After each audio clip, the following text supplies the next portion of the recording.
नमस्कार, मी अनिल महाले.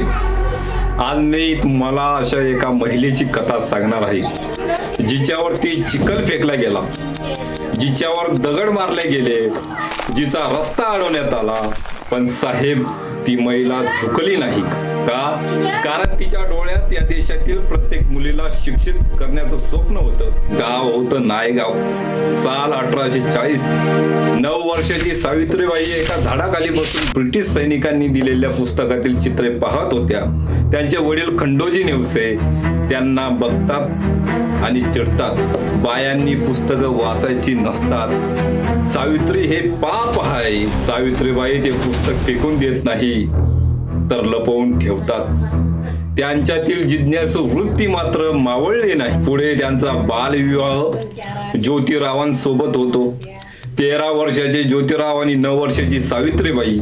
पुण्यात आल्यावर सावित्रीबाईला जाणवते की ते महिलांना घराबाहेर पडण्याचीही बंदी आहे. ज्योतिराव सावित्रीला शेतात नेतात आणि तिथे पहिली अक्षरे आ ई मातीत गिरवायला शिकवतात. सगुणाबाई त्यांना साथ देतात. 1 जानेवारी 1848 रोजी भिडेवाडा पुण्यातील पहिल्या मुलींच्या शाळेची स्थापना.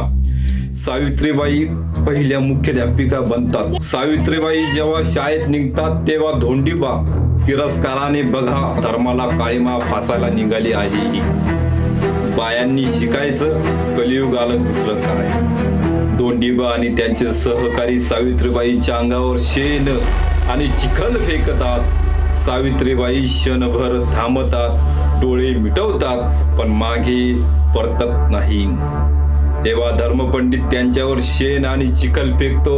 तेव्हा सावित्रीबाई म्हणतात की भाऊ, तुम्ही मला चिखल मारून उपकृत केलंय, कारण या चिखलातूनच उद्या ज्ञानाची कमळं फुलणार आहेत. शाळा सुटल्यावर सावित्रीबाई जेव्हा घरी परतल्या तेव्हा हाताला झालेली जखम, दगडाने लागलेलं धूत असताना ज्योतिराव तिथे येतात. त्यांच्या डोळ्यामध्ये सुद्धा पाणी येतं.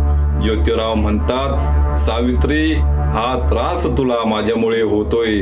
तू म्हणालीस तर आपण हे सर्व काही थांबवू शकतो. सावित्रीबाई ज्योतिरावांचा हात हातात घेऊन, नाही शेटजी, तुम्ही तर मला या अंधारातून बाहेर काढलं, तर आता जर मी घाबरले तर या देशातील हजारो मुली पुन्हा त्या काळोखात जातील. दगड लागू द्या वा शेण अंगावर फेकू द्या, पण ज्ञानाचा दिवा मावळू ना. जेव्हा धर्मपंडिताचं शेण, दगड विटा आणि जीवे मारण्याची धमक्या देऊन भागलं नाही, तेव्हा दबावामुळे ज्योतिरावांच्या वडिलांनी, गोविंदराव यांनी त्यांना घराच्या बाहेर काढलं. तेव्हा मुस्लिम मित्र उस्मान शेख आणि त्याची बहीण फातिमा शेख मदतीला धावून येतात. यामध्ये हिंदू आणि मुस्लिम महिला मिळून शिक्षणाची चळवळ पुढे नेतात. विधवा महिलांवर होणाऱ्या अन्यायामुळे त्या आत्महत्या करत असत. ज्योतिराव आणि सावित्रीबाई आपल्या घरात बालहत्या प्रतिबंध गृह सुरू करतात. येथेच थांबत नाही, तर एका ब्राह्मण विधवेच्या मुलाला यशवंत, त्या मुलाचं नाव स्वतः मुलगा म्हणून दत्तक घेण्याचा धाडसी निर्णय घेतात. फक्त विधवांचे केशवपण, केस कापणे थांबण्यासाठी सावित्रीबाई पुण्यात नाव्यांचा मोठा संप घडवून आणतात. ज्या हाताने तुम्ही दाढी करता त्याच हाताने माझ्या बहिणीचे शिलका ओबडता, असा खोचक प्रश्न येथील समाज व्यवस्थेला सावित्रीबाई फुले यांनी विचारला. तारीख होती 10 जुलै 1890. किती क्रूर होता याची कल्पना करा. त्या काळात सनातनी लोकांनी ज्योतिरावांच्या दत्तक पुत्राला म्हणजेच यशवंतला मुखाग्नी देण्यापासून विरोध केला. का? कारण तो मुलगा एक ब्राह्मण विधवेचा होता. मग या ठिकाणी प्रश्न उपस्थित होतो की तो मनुष्य होता की दुसरा कोणी? ज्याला फुलेंनी दत्तक घेतलं होतं, स्मशानात तणाव वाढत होता. तेव्हा जे घडलं ते या देशाच्या इतिहासात आधी कधीच घडलं नव्हतं. ज्या माणसाने उभं आयुष्य समतेसाठी दिलं, त्यांच्या अंतिम संस्कारासाठी तुमची जात आडवी येते, बाजूला व्हा, मी त्यांची अर्धांगिनी आहे, हा माझा अधिकार आहे. सावित्रीबाई फुले यांनी स्वतः हातात टिटवं धरलं आणि आपल्या पतीच्या पार्थिवाला मुखाग्नी दिली. साहेब, 18व्या शतकात एका महिलेने अंत्यविधी करणं हे आजच्या भाषेत सांगायचं तर एक न्यूक्लिअर ब्लास्ट होता. हा त्या काळाच्या पुरुष पितृसत्ताक व्यवस्थेचं घेतलेलं कानाचं माप होतं. पुण्यात प्लेगचा कहर सुरू होता. वृद्ध सावित्रीबाई सौदाचा दवाखाना चालवत होत्या. ब्रिटिश अधिकारी गोरे साहेब आणि सावित्रीबाई यांच्यातील वाद पेटला होता. ब्रिटिश फक्त तपासणी करतात पण सावित्रीबाई सेवा करतात. मुंडवा येथील महार वस्तीत एका पांडुरंग नावाच्या लहान मुलाला प्लेग झाल्याचे समजतात. सावित्रीबाई तिथे धावतात. 70 वर्षाची माऊली त्या मुलाला कडेवर घेऊन 2 मैल धावून दवाखान्यात नेऊन मुलाचा जीव वाचवतात.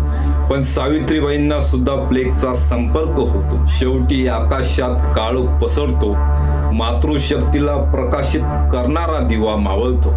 10 मार्च 1897 रोजी सावित्रीबाईचे डोळे मिटतात, परंतु असंख्य डोळ्यांना ज्ञानाचा प्रकाश देऊन जातात. तर हा होता सावित्रीबाईचा तो प्रवास. मुखाग्नी देण्यापासून ते प्लेगच्या रुग्णासाठी जीव देण्यापर्यंत सावित्रीबाईंनी जे केलं ते न मोजता येणार आहे. पण आज माझा त्या व्यवस्थेला प्रश्न आहे. ज्यांनी सावित्रीबाईंना त्रास दिला त्या काळी त्यांना धर्मद्रोही म्हटलं गेलं. पण आज त्याच सावित्रीबाईमुळे या देशातील मुलगी सामाजिक, सांस्कृतिक, राजकीय, आर्थिक तसेच शैक्षणिक व क्रीडा क्षेत्रात आपलं प्रतिनिधित्व गाजवत आहे. कोणी पंतप्रधान तर कलेक्टर, डॉक्टर, इंजिनियर आणि पायलट तसेच अंतराळवीर तर सध्या आपल्या सद्यस्थितीत राष्ट्रपती सुद्धा महिला आहेत. त्यांनी एकदा तरी सावित्रीबाईच्या त्या फाटलेल्या साडीची आठवण ठेवली पाहिजे. हा व्हिडिओ तुम्हाला कसा वाटला? सावित्रीबाईंचा कोणता विचार आजही आचरणात आणला पाहिजे? कमेंटमध्ये नक्की सांगा. आणि जय ज्योती जय क्रांती कमेंटमध्ये लिहायला विसरू नका. धन्यवाद.